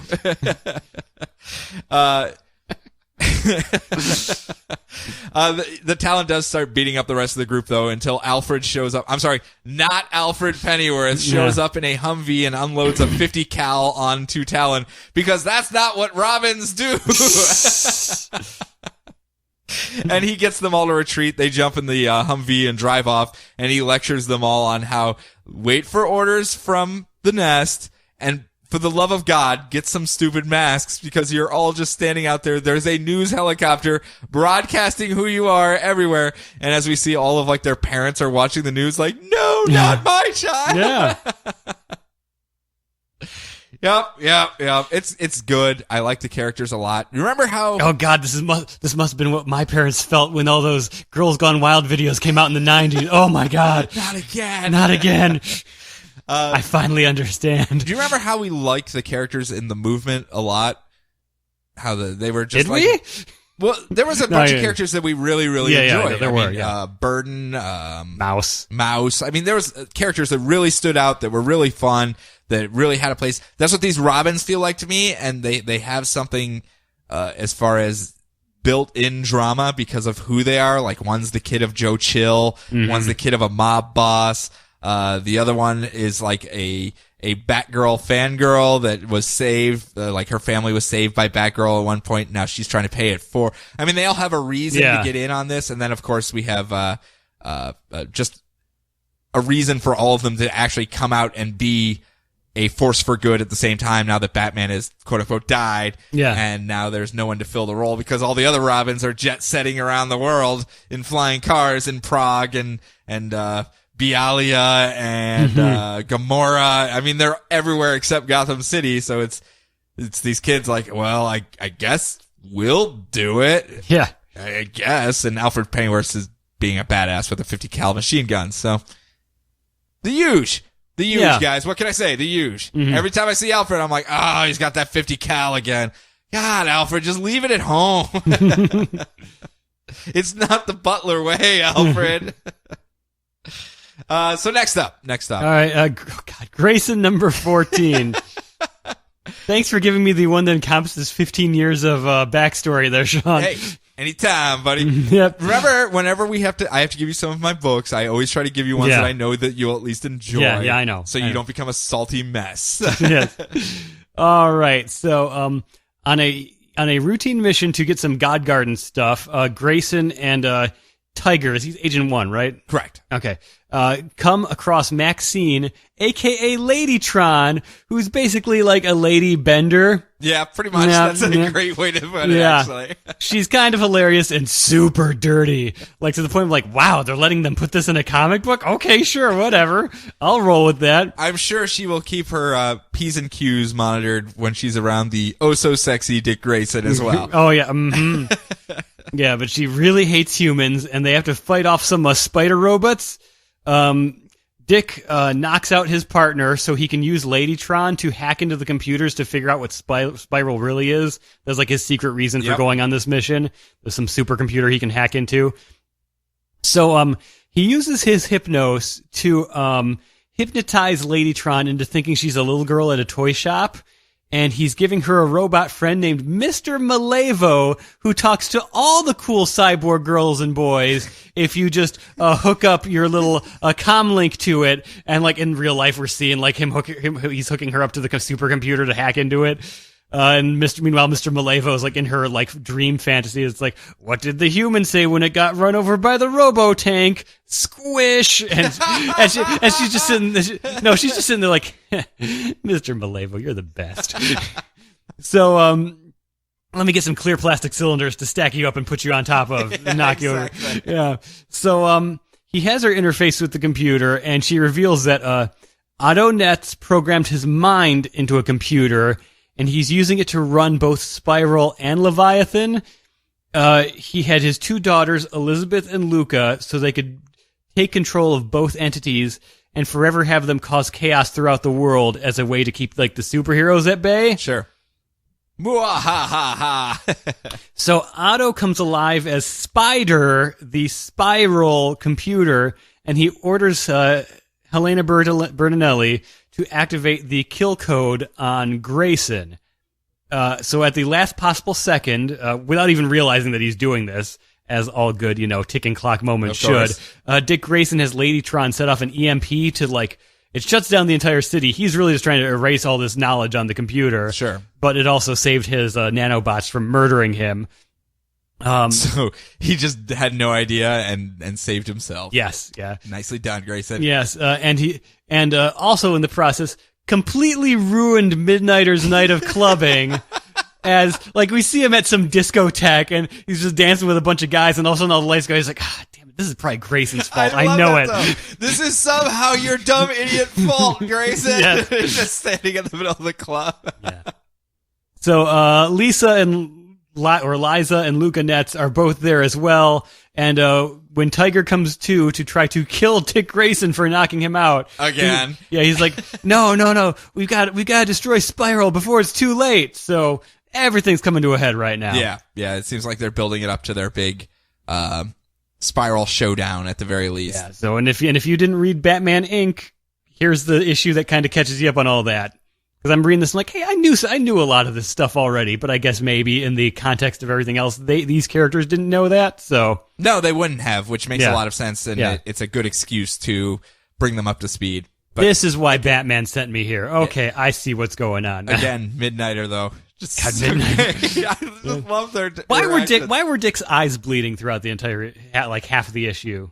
Because he keeps pulling the actual integrator, the eye spiral hypnos things in and out of his eyes because he doesn't want to be tracked, and they can track him with the that's why. things. Okay, gotcha. So he keeps taking them out and then trying to pop them back in, and I guess field surgery on your ocular nerves tends to be... Ocular distress is the new arm ripping. It tends to be a little messy at times. I can imagine. A little messy. I can imagine. So still on board with Grayson? Oh, God, yeah. Yeah, I know. It's so solid. So solid. I love the fact they also tied in the fact that Ladytron, when that algorithm character showed up in Teen Titans, like, is that Ladytron? No, she's an algorithm model. It's a specific type of model of a cyborg robot in the DC universe. I'm like, oh, well done. Yep. Well done. This is Cover Ladytron. your bases. Cover your tracks. They travel single file so that you can never know their numbers. Yes. Next up, Harley Quinn. They do not travel single file. They kind of own the sidewalk. All over the place. They are everywhere. Bouncing off their heads in a slinky-like fashion like Daffy Duck. More so now that the arch nemesis of Harley and Cy Borgman has been returned to life. You remember who the arch nemesis of these two is, right? Nope. The Russian spy master, Zina Bendamova. Oh, God. Don't know how I could have forgotten that one. But she has sent her horde of fembots, quite literally, but not bots, just girls all in short skirt, like, airline stewardess, 60s airline stewardess uniforms with little paper hats, and they all have machine guns. She sent them out to kill and capture them both so that she can get her revenge. But Harley is able to fend them off using a pencil crossbow that she fashions in an office that they corner her in, like rubber bands and pencils, and pew, shoots people in the eyeball with them. More ocular distress for you. Returning home, she does find out that her ex Mason, the son of Madame Macabre, is being targeted in jail because, remember, he was put in jail for accidentally killing the mayor's son, and now it seems like the mayor is trying to make him just die in prison and go away. So now it turns out Cy Borgman has also been captured by Zina Bendamova, and Harley is forced to make the hard choice, gathering up the rest of her Harleys on who she should rescue first. Where do we go? Who do I send where? It's like the beginning of the XCOM mission where you're like, okay, this guy's been doing a lot of training, but I don't want to lose him, but this mission could be hard, so should I send him on the mission or should I leave him behind and keep him safe? Know what I mean? I know. I have played Massive Chalice. I get the basic idea. Yeah, fair enough. But yeah, it's Harley. A little bit more serious this time around. Well, after you get over the Zina Bendamova and crossbow pencil fights and stuff like that. But all the Harleys are sitting around topless for no reason. Just cause. Okay. Sounds like a thing that would happen. I mean, sounds like a thing that would happen in Harley Quinn. So continue on. All right, secrets. If you like Harley Quinn, it's more Harley Quinn. You guys should know that by now. I mean. All right, Secret 6, number 8. I'm not going to lie, this was all a little confusing. Was it? It was a little confusing. Oh, because we have the multiple teams now. There's multiple teams, and some of the plotting, I was a little lost. It could be because it's been such a long time since I read it. While. And I was reading so many flippin' books. So bear with me on that. Sure. But, all right, so there's these alabaster pillars that are keeping like dark ancient gods at bay that were put there by Arion, the Wizard of Atlantis. But, well, pillars don't sound very scary. Well, I rest my head on them every night when I go to sleep. Your pillars, huh? All right. So he has a cult. He has a cult that says the pillars need to be destroyed, and they tell the Secret Six that they are the things that are causing Black Alice to siphon too much magic energy, and it's going to kill her eventually. All the other magic users say the pillars need to be protected. But as Big Shot points out, this is Felix Faust and Cheetah saying this. Cheetah's always trying to kill Wonder Woman, so we're going to believe these other people. So, like, when we saw, like, the big gathering of all the magic heroes, it's like, wow, you sent the wrong guys to go and get your point across on this one. Yeah. So, they leave Black Alice with the classic Secret Six. Vandal Savage and her... Scandal Savage and her team. Yes, and... take Contessa to fill out their roster as the new sixth. She's a Banshee, remember? You gotta have 6 there. But they also take Etrigan as well to make them the Secret 7. I don't know. Team 7 rules! Yeah. And they head off with Etrigan to go destroy a pillar in Atlantis. There's a brief aside where the ladies all stop to watch Catman and Aquaman fight because it's Catman and Aquaman fighting each other. We're just going to sit here for a minute. Pause. Game off. Oh no, he tore off Catman's shirt. Oh no. Pour me another Cosmo. But then they somehow destroy the pillar like they're supposed to, but maybe drown in the process. Oops. But no matter, there are other fools who will help the Arion cult as they turn to gruesome fish monsters and head back into the sea, all Lovecraft-like, I'm assuming, based on my unbelievably rudimentary knowledge of Lovecraft. Yeah. Cthulhu. Gotcha. If there is, while I was rather confused, I didn't quite know why they were destroying the pillar, or even, quite frankly, how they did. They were just sort of lifting a thing, and then suddenly it was destroyed and they drowned. I don't know. Okay. But for some reason that I do not understand, but love immensely, the demon's costume kept changing depending on what they were doing. So because they were having a fight at a miniature golf course, he turns into like a yuppie golf scum version of the demon with like a sweater tied around his neck and like khaki shorts, and it like mimicked his costume. It's like, oh, his tattered cape is now this yuppie sweater tied around. Yep. And he turns into like a scuba demon at one point. Like and rocking the sunglasses, Yeah. bragging about how he slept with Wonder Woman was. Oh, yeah, I did that back in the day. Yep. Like, I don't know what this is, but I'm enjoying it. I kind of did the old Secret Six just move into the neighborhood, the Dibney neighborhood. Well, the three characters that were left, Scandal, Ragdoll, and Contessa, were kind of like working as like a secret black ops group or whatever, and so I think they're still in the area because they were just from the last story. Yeah. It just seemed like they went down the street and they hey guy. Yeah, and they exchange cards and stuff. So it's like, I guess we're just your filler team. I don't know. Yeah. Well, once you guys die, if 3 of you survive, they can come back over to this team, and we'll just launch the Secret Six again. Yeah. Worked out well for us last time. Don't worry about it. We got a backup for you. Yeah. Yeah, there was a lot of sight gags in this one, though. Yeah. Like you were saying that I was not expecting at all, but I should have, honestly, with the tone of this book being kind of a goofy mystery, I guess. Yeah. I think that's the best way to put it, a goofy mystery. Yeah, but I love it's like, Zatanna and Deadman, they didn't come along to warn the good guys. They sent Clarion and Cheetah and Felix Faust. Felix Faust is hilarious in this. Yes. I think we also need to point out. Yes. And Black Orchid's like, we don't even know what you are, Black Orchid. You hung out with the Justice League Dark for a while, so we assume you got magic powers. Just go. Yeah. Meanwhile, they're back at the house playing Xbox or something. Hey, didn't we have a meeting? No, we sent the other guys to go do that. Sounded important, though. I'm sure it'll be fine. Clarion's just such a jerk when he's playing COD Blops with us, man. Teenagers ruin all the fun. So let's talk COD Blops. Do we? Let's talk the manifestation of COD Blops in comics, which is Suicide Squad. Okay. Or at least my version of COD Blops, because I always bounce my grenade off the wall wrong and it lands at my feet and I die and I go... All I know about that is when I would teach at high schools, kids would get mad at me because I don't like first-person shooters and I don't want to derail the class to just talk about COD Blops with them. So. COD Blops. COD Blops. So Suicide Squad, Amanda Waller has gone rogue. She's gone rogue. Uh-oh. Yep. She's decided that, hey, there's way too many coincidences of this Pearl Group super mega corporation running everything, and I think they actually have their hands in our pie, and they're just sending us off on missions to protect their stuff. So it turns out, yeah, that's exactly what was happening, because Vic Sage is actually working for this Illuminati Pearl Group, and decides, she's gotten too close to the truth, I'm going to detonate the neck bombs in all of the Suicide Squad, and hits the button, cutting out the feed, and he assumes killing all of the people on the Suicide Squad. But Amanda Waller had already foreseen his inevitable betrayal and disabled the remote detonator before they left. And she tells the rest of the squad, hey guys, I just saved your lives by disabling the remote detonator. They were going to kill you.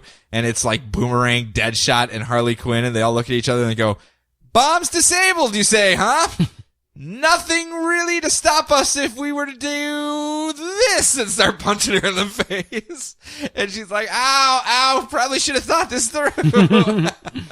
And she tells them, whether it's true or not, yes, I disabled the remote detonator, but I tied it to my pulse, so if I die, you die. And they all go, well, shit.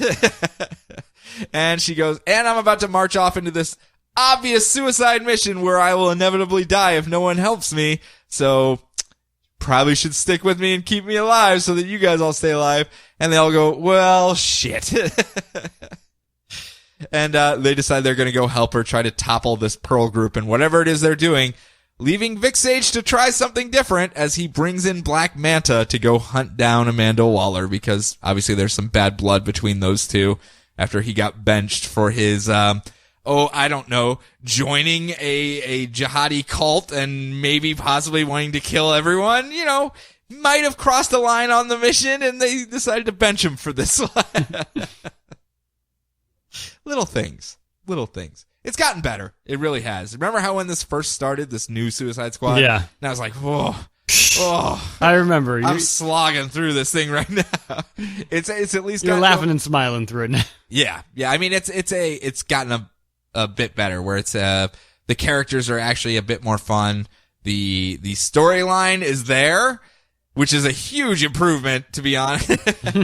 There was a lot of setup going on in those early issues that the setup work was being done, but the front of the image, i.e. the stuff that should be burying the setup so that you're actually buying it for this, and then that setup stuff is just buried in the background, wasn't really there. So it was basically they were running through all their paces to get their setup work done without much else to really push the story forward. So now we've gotten to some payoff where there is a storyline and they're doing things and they have reasons and people are clearly in their camps, so to speak. It's better for me, is what I'm saying. But I don't think we got enough. I don't think we got enough of the Black Manta and the Suicide Squads. Because we also had Deathstroke, Stroke of Death. Don't shake your head at me. I'm nodding my head. I'm nodding my head to the tune of your Deathstroke song. Where Black Manta is also causing trouble because he has a blood vendetta against Deathstroke as well. Yeah. Who doesn't Black Manta have a blood vendetta against right now? I know, right? I mean, he seems to hate everyone. Because Deathstroke is raiding Belle Reeve, whatever, to find his daughter Ravager that was taken. This has a copy of like DC's Who's Who in the DC universe, and he's just like blood vendetta, blood vendetta, blood vendetta. Hornblower. I don't even know that guy, so I'm just gonna skip over here. Everyone else, blood vendetta, blood vendetta. Apparently, that was actually his name at one point. Was Hornblower? I looked it up. Oh, really? During the break. Yeah. Well then. I was just thinking the Beastie Boys. No. So, but he's going there because there was a note left on some dead girl's body in his daughter's house that said, "We got your daughters," spelled in crayon and backwards R's. And he went, "Oh, curse you, Amanda Waller." And he's now trying to find her. Ends up fighting his way through, fends off Black Manta, fends off Deadshot when they were showing each other pictures of their kids. Harley helps him out and they get their way to Amanda Waller's office, only to find that she has already been taken by the really creepy tentacle snake monster named Snakebite. Is this like an old character? I'm assuming so. Probably. He's got like a snake head, but then he's also got like these barbed tentacles that do like the ra-cha-cha-cha-cha-cha sound and then stab people with venom. Right in their eyeballs mostly. Just cause. Just because. Now that you mention it, yeah, a lot of ocular distress in all my books this week. So we need to come up with a ding for that. But luckily, the new. I'm sorry, I'm now Googling Hornblower, and oh my god, that is the most amazing costume I've ever seen in my life. That's pretty amazing. Is that a grappling hook on his? I don't know what that's supposed to be. A fountain of some sort, perhaps. I'm assuming it's a horn turned up, but yeah. That's a look. That's a look. The stars on the leggings and the arms as well. Good job there, Mal Duncan. Wonder why they put you in the Guardian costume in the cartoon. But yeah, luckily it looks like Deathstroke also hired Catwoman to help him get his daughter out, so she shows up to help them out in tracking down where Amanda Waller was taken. This is another one that's my mindless fun violence that's not as mindless as I would expect it to be. But this particular issue is pretty much him just trouncing the Suicide Squad one at a time and then making his way up to the front of the to the boss level and then going, "Oh, damn it! I forgot to say." I used up all my energy tanks before I went to Dr. Wily. Curses! I need Crash Bomb and I just used it all on the last boss. Oh. Curses! So Crash Bombs. Crash Bombs. JLA. There are a lot of Crash Bombs went Justice out there. League of America, Justice Sean. League of America. Bunch of bombs went off there, didn't they? There's only JLA for me. There's only one JLA. How's for me. this whole Row storyline wrapping up in Justice League of America? Funny, because that was my big question at the end of this. This is actually Matt Kint finishing up the Martian Manhunter backup story from the previous volume of JLA, set during the period of time that John was on the Justice League. Blink, blink. And Rob Williams is along for the ride to fix continuity for his Martian Manhunter series. Oh, fair enough. So, what does that have to do with Row? Honestly, I think this was a delay issue, and they went, what's in the bin? Mm-hmm. What's in the bin? Yeah. So, Martian Manhunter goes to Japan, finds the Martian serial killer Thoth, but whoops, he's not really a Martian. He's just an ancient being that is so old he doesn't remember who he is. Like the Egyptian god? So he's called the Unnamed. I vaguely recall this. I vaguely recall that Thoth had a pretty cool character design, like from the backup stories. He was a like god of knowledge for the Egyptians. So okay. Well, this isn't Dr. Fate. This is Martian throwing Manhunter. some knowledge at you right there.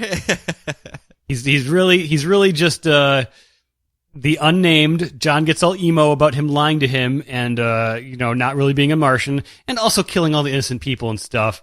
And kills it before it inhabits the body of an old man. He does a lot of navel gazing in the process, and in the end, they tell you to read Martian Manhunter. Which you should. You should. I mean, you totally let's should. be frank here. You probably should. The lack of Mr. Biscuits means it's maybe not the best Martian Manhunter selling I think point, I think it's, as you said, it was a let's bridge the gap between Martian Manhunter before if you were reading the old now. If you were reading the old stories and you want to, say, well, how does this relate to this? This is at least the very least. You have to admit that first issue of Martian Manhunter, the current run, that is a mind screw where you're just like, what is happening here? Who are these? What? Martian Manhunter's actually interesting now? What is this? What is this? All right, moving on to Justice League 3000 number 3000 number 1. 3000 number 1. Justice League 3001 number 6. Guest artwork by Colleen Doran. Oh, well, hello. Very, very nice. A little vaguely out of place given the usual aesthetic of vaguely Justice League out of place 3001. considering the tone of this particular issue yes, that too. as well, yeah. Again, this is still one of the hardest ones to recap every month. It is. They pack so much in. So much. If you want to get your money's worth. Good Lord. Yeah, Justice League 3000 books. They do not spin their wheels in this title. It's just go, go, go, go, go. I have more ideas than I will ever be able to put on a piece of paper. Go. So, Batman 3001 and Supergirl have found a teen girl Batman named Tina Sung operating on the prison planet of Takran Galtos with a robot batsuit. She pretend fights every week with her best friend, who dresses up as Harley Quinn 3001, but now she wants to be a real hero and fight real crime, and Batman wants to take her in since she's an orphan. That's what he does. It's programmed into him. Yeah, and apparently she's... It's his DNA, quite literally. And apparently she's also a descendant of the original Bruce Wayne. Yep, great. Which, mind you, at that point, just about anyone could be, but, Also means she could also be a descendant of Damien, which is fantastic. So, suddenly, some exceedingly polite silver robots called Scullions show up and murder Harley Quinn 3001. Whoops. Yep. Ding. Ding. They work for the Lord and Being of all things, and they are here to kill the Justice League. Supergirl and Batman get some advantage over them, but they can regenerate, and then there's more than two of them, and then there's an entire army.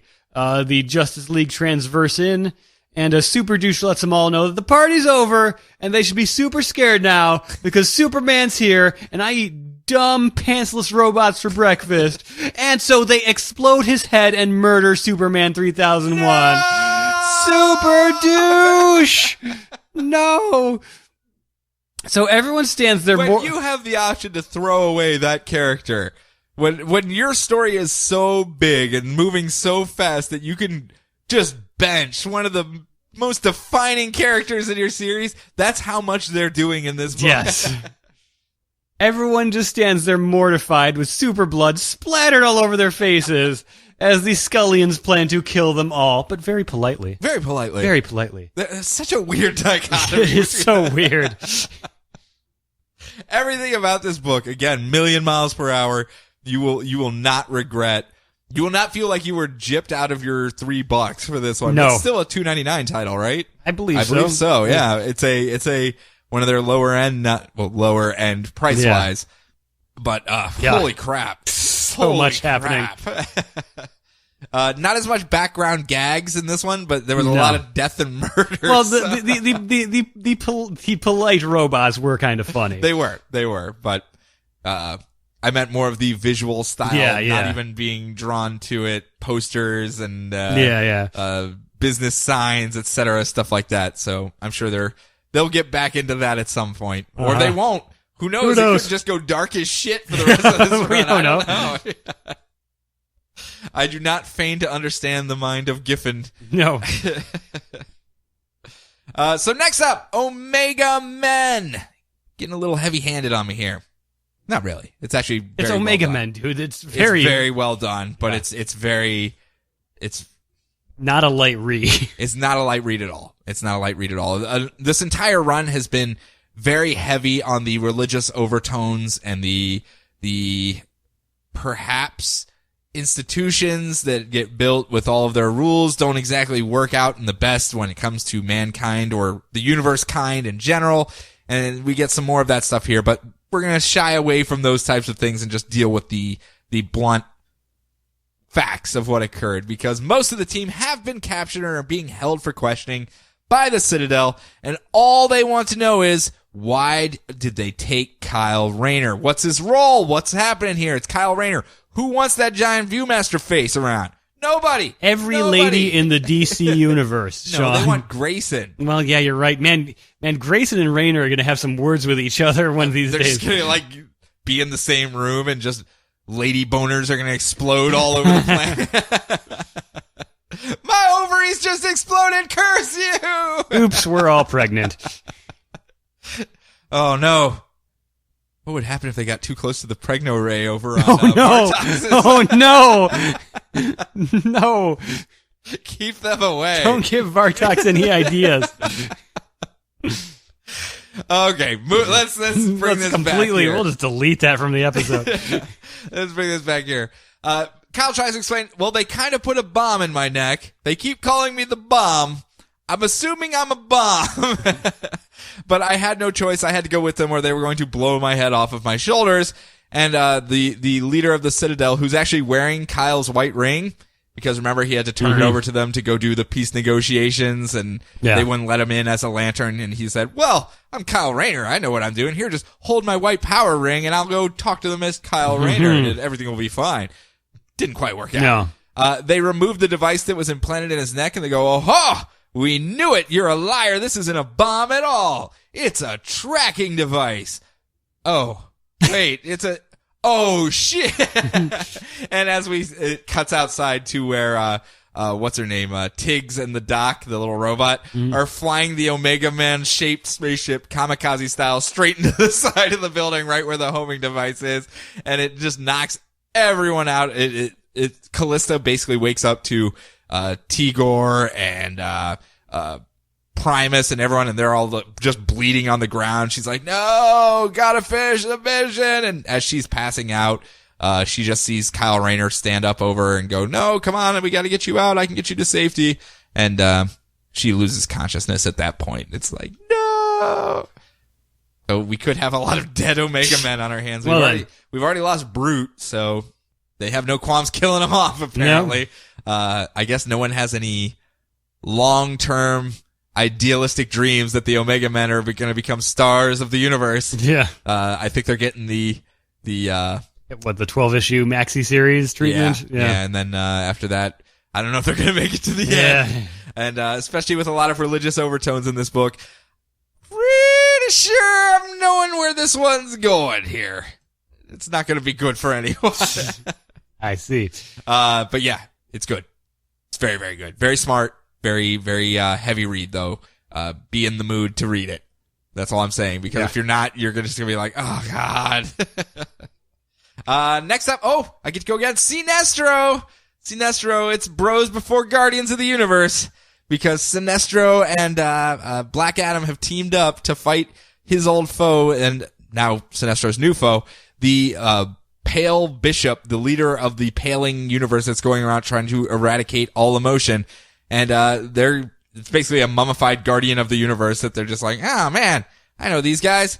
And Black Adam's flying around, punching it and everything, and it just keeps regenerating. He's like, man, I do not believe these guardians can be killed. And Sinestro is just kind of sniggering to himself like, yeah, trust me, first-hand experience, they can die. I know this for a fact. Might have killed a couple dozen myself, just saying, not bragging, just saying. And this Pale Bishop uses its emotion powers on Black Adam, so Sinestro gives him a boost by putting a Yellow Lantern ring on him. So now Sinestro is also part of the Yellow Lantern Corps. Or I'm sorry, Black Adam is also part of the Yellow Lantern Corps. And they fight to a draw, and the Pale Bishop ends up retreating like, hey, I just came back to life. I ain't gonna mess around with you guys. I got a whole army to lead here, and flies off.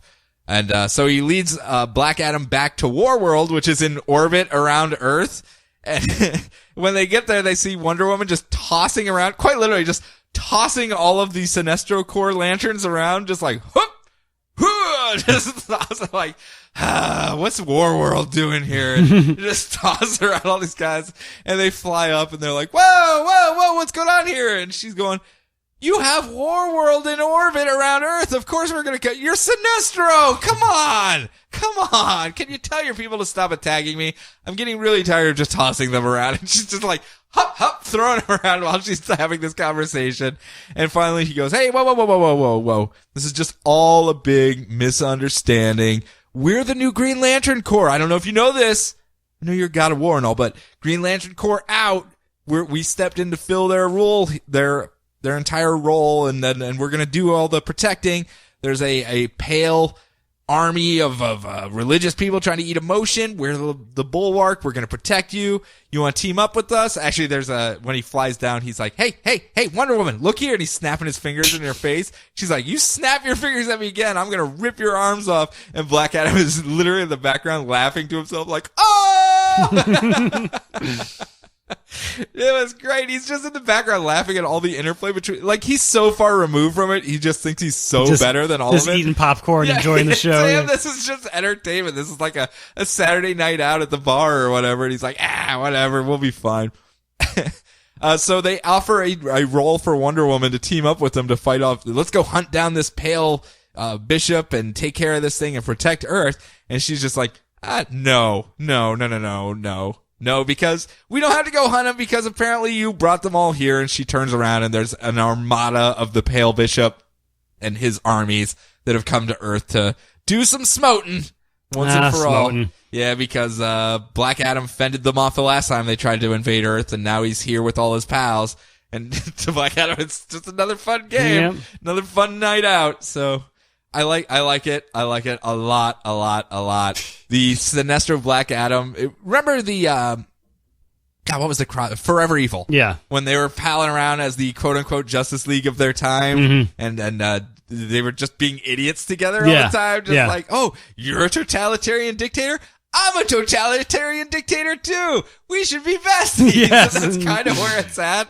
And they just kind of rib on each other all the time. And it's just such a fun dynamic between these two characters that both believe themselves superior.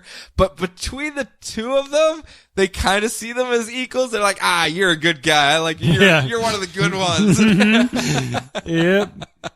I'm going to have to check that out. Yeah, it's quite fun. It's a lot more entertaining than I thought it would be, especially in a Sinestro title that you're not expecting too many jabs and laughs in whatsoever. Yeah. All right, moving on to Martian Manhunter number 6. We're almost there, Brian. We're almost there. We're getting there. All right, so Martian Manhunter, to try to prevent the genocide of the whole human race, split himself into several other identities. Because he was supposed to be like a sleeper cell agent from Mars to kill everyone. So he's like, well, if I split myself up, I won't do that. That makes sense, right? Well, it at does. He has he's less likely to do it because the things like his emotions or his reason or separately all would have a reason to not do it, it seems. Yeah. So we've got Pearl, a thief from Dubai, Daryl Wessel, an FBI agent, Mold, John's intellect given human form as an old guy wearing a blanket cape around his neck. Yep. And Mr. Biscuits, who is 65% through Paul Blart Mall Cop 2. What the hell is up with Mr. Biscuits? Why do I love this character so much? Because he's the best, that's why.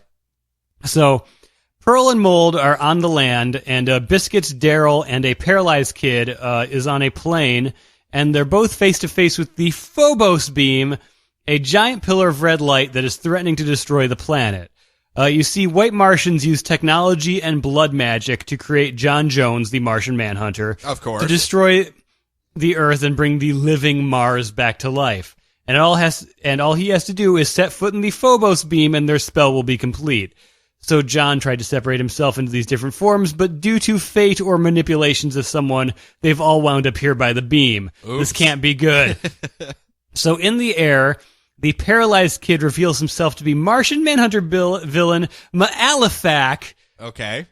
I'm glad you got to pronounce that, because I looked at it and went, way too many apostrophes, I'm out. The only other Martian Manhunter villain that has not shown up in this book yet, so we've completed the entire trifecta with Ma'alefak from the Ordway series showing up. You have all of the Martian Manhunter backstory stuff is now present and accounted for. Mm-hmm. Go. Done. Yeah, so Mr. Biscuits fights him off with his cane that can apparently turn into glowing nunchucks. Of course. To make him even cooler in the process. And Daryl tries to embrace his powers to try to fly the plane away from the beam. Like, he, knocks out the pilots with his, telekinesis and, slams them against the wall. But it's too late. They're going into the beam. No. Oh, no. But on land, Pearl forms into a lady manhunter to accept her fate and try to protect humanity. And luckily, our buddies are going into the beam, but we're down here on land and we're not going into the beam. Yeah, so that would be dumb. That'd be super dumb. Stand anywhere near this giant precipice next to the beam. Isn't that right, Mold? And then Mold pushes her in, and they destroy the planet Earth. The true Martian Manhunter takes form. The living Mars is back. He destroyed the planet, and his friend Alicia, who I'm guessing is one of the little girls that Mr. Biscuits was hanging out with. Yep, that was the one that actually trusted him and brought him biscuits all the time. Yes. And so he tries to convince himself that he's not a monster, and we mourn the loss of all of our fun split personality friends. It's like, well, here I am on Mars. Earth is gone. DC continuity will never be the same again. Whoops. Whoops. When Daryl Wessel sucker punches himself from behind, what's going on? Pearl, Daryl, and Mr. Biscuits are super mad, and they're going to get him to bring the Earth back one way or another. Yeah! As Mold stands all sad off in the corner, like, oops. Oh, come on, guys. It's Mars. We're from here. Yeah. So no one worried. appreciates my blanket cape on Earth, but here on Mars, I'm awesome. Yeah. Get this anywhere else. Oh, man. I'm just like, what happens when they form back into Martian Manhunter? It's like, oh, maybe we can just keep them all separate, and that's still the part of the main story of the book. Yeah. Or at least for the time being it is. It would make sense. I mean, as I said before, you could have a Martian Manhunter on every single version of the Justice League if you wanted to. Technically could at that point. Yeah. But you never know, they would switch out. You'd never know which one. Do we have Reason this time or the cookie one? Which one do we got? Oh, that's the cookie one. Yeah, that's the cookie one. That's definitely the cookie one. Who's writing this book? Giffen? Oh, it's the cookie one. It's the cookie monster. Oh, so good. Very, very good. And as someone who's only read 2 of the issues and just kind of peeked through for Mr. Biscuit stuff in your issues, I went into this one only knowing the vaguest bits of it, and I followed it perfectly well. Awesome. It's awesome. That's very, what I like to hear. So a nice thing to jump in on if you have to. Yeah. Yeah. Especially coming from the person that when we did the 0 issue of this, when the mics turned off, went, why the hell are they making a Martian Manhunter? It's just going to be white Martians all over the place again. That's all he ever does. Fire white Martians, fire white Martians, fire white Martians. Yeah. I'll admit it. So to have that praise from you now is even with Ma'alefak showing up. All we need is Gem, son of Saturn, and we've completed it. That'll be the trifecta and done. Yeah, Hat trick of villains at that point. Yep. The guy who I think was technically a superhero, but when Grant Morrison needed to create an anti-Justice League, he's like, well, Gem, son of Saturn literally is just a pink Martian Manhunter. We could throw him in there. Toss him on there. So let's speak of villainy. Let us speak of war. Oh. Because we're going to talk about Wonder Woman here. Currently the goddess of war.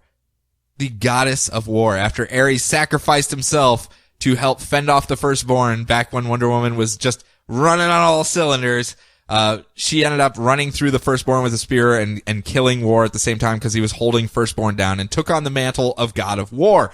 But Irene, the goddess of peace, is throwing down with her because she took her job. Mm-hmm. You gotta be the goddess of war there, Wonder Woman. You can't be the goddess of peace. That's my job. That's what I do. And you keep busting up wars and making peace, and it's killing us both because we can't be the gods we're supposed to be. And she has literally shown up to have a throwdown with the god of war as the goddess of peace. So they're punching each other and arguing physically and metaphorically and philosophically. And as this battle of the gods is raging, all of a sudden, baby Zeke just, poosh, appears right in the middle between them.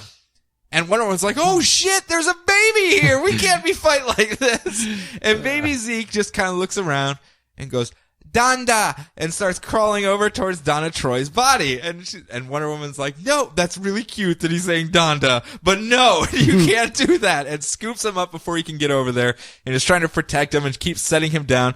And there's like this, remember the old Looney Tunes where it was the baby and the dog, and the baby would go through the construction site and like just be like, gah, gah, gah, gah, gah. That's kind of what's happening here throughout this, where little baby Zeke is just like crawling over laser blasts as they explode behind her, and Wonder Woman's diving around trying to protect this baby the entire time. And finally the battle reaches the thing where she can't stop the baby and it's crawling over, Donda, Donda, Donda.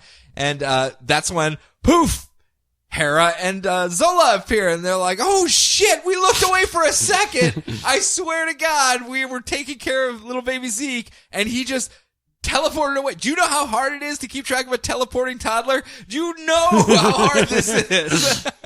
Like, they're all frazzled and just like, holy shit, I cannot take very much more of this. But there he is, let's get him. And they scoop him up before he can get over to Donna Troy's body. And as Zola's like, what are you doing, baby Zeke? That's not Zeus whatsoever. Yeah. What are you doing? And it just points over and it's like, Donda, Donda. And Zola goes, oh, I guess he wants to get over there for some reason, and sets him down. And baby Zeke crawls over and just goes, boop, right on Donna's nose, bringing her back to life and restoring her as the new icon of fate. The Fates were killed. Now Donna Troy is the new fate. That's what she is. She is the embodiment of fate now. And also in that process, when he goes boop on her nose, brings back to life Apollo and Ares, because they're gods, and he foreplanned this whole thing. He just needed to reassign fate. The whole reason they lost their immortality was because they didn't have belief anymore. Like, no one's worshiping them as gods anymore. And once the Fates were dying, because no one was worshiping them either, he needed to find a replacement for fate, and knew that if he went through all this stuff and made a prophecy, and then there would be a war, and then McPenis Hater would hate all of the men, and then make a Donna Troy clone based out of clay, but not out of belief, because now it's a lot easier. She won't run off of belief. She's made out of clay. She's made out of the earth itself. So now it'll be a self-sustaining engine, and now all the gods get their immortality back so long as she stays alive, because now she's fate itself, and all of our dead god friends get brought back to life. Pretty simple. Yeah, pretty straightforward, yeah. And poor, like, Zola and Hera are just like, why doesn't he just leave a note? Can't he just leave something behind to say, this is what I'm doing? But the whole thing, everyone does like a freeze frame jump at the end with like Apollo and Ares, and they're all like, yeah, team's back together, we're immortal again.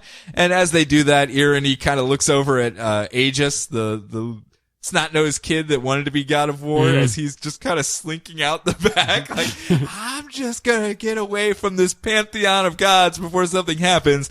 And Irene goes, no, we had a deal, makes all sinister eyes at him, and teleports away with him. Surely never to be seen again.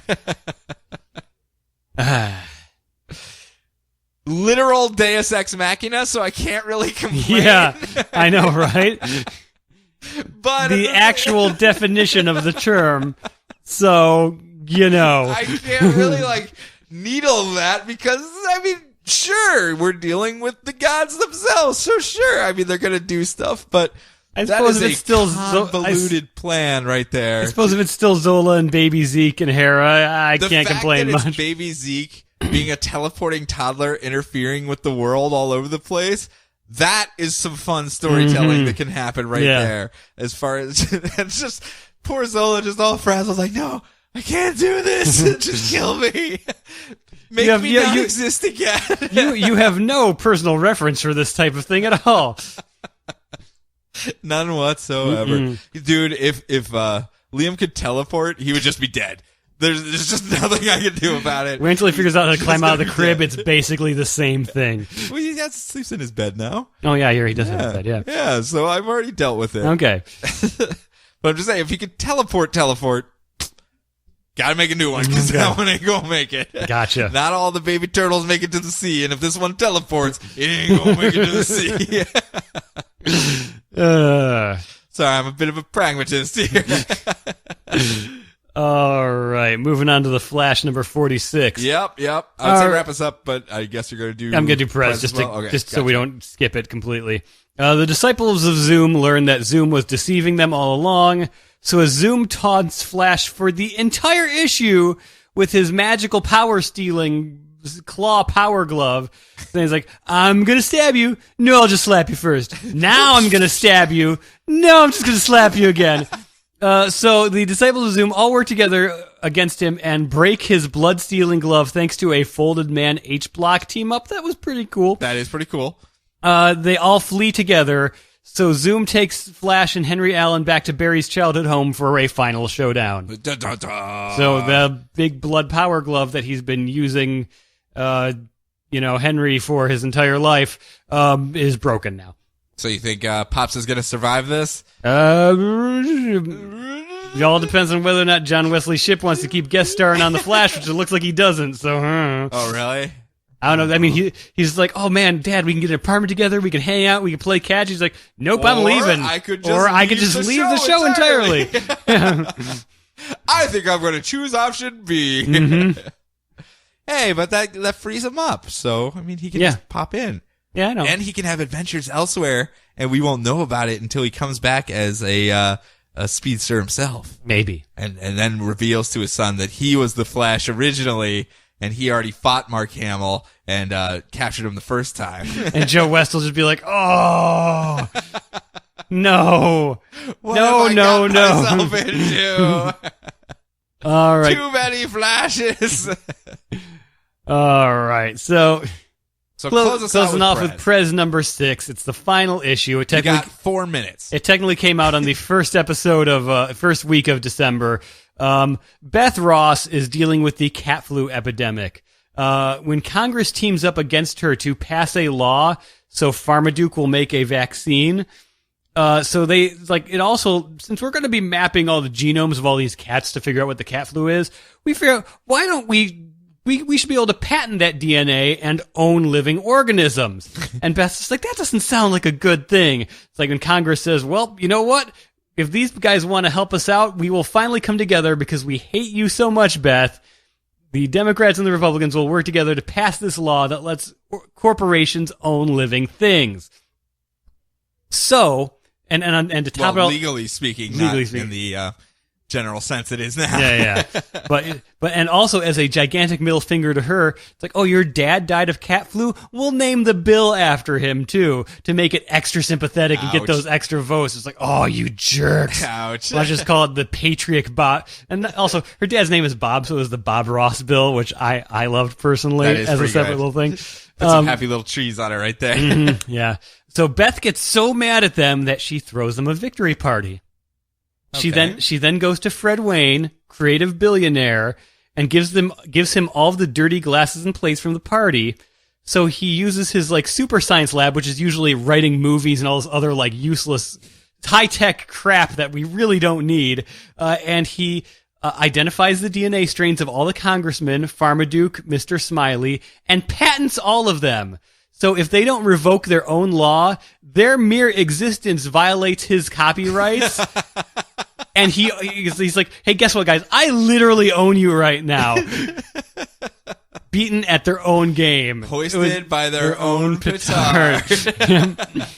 So she then locks up all the cats in America in the desert in quarantine, essentially making herself Cat Hitler, which she even admits to.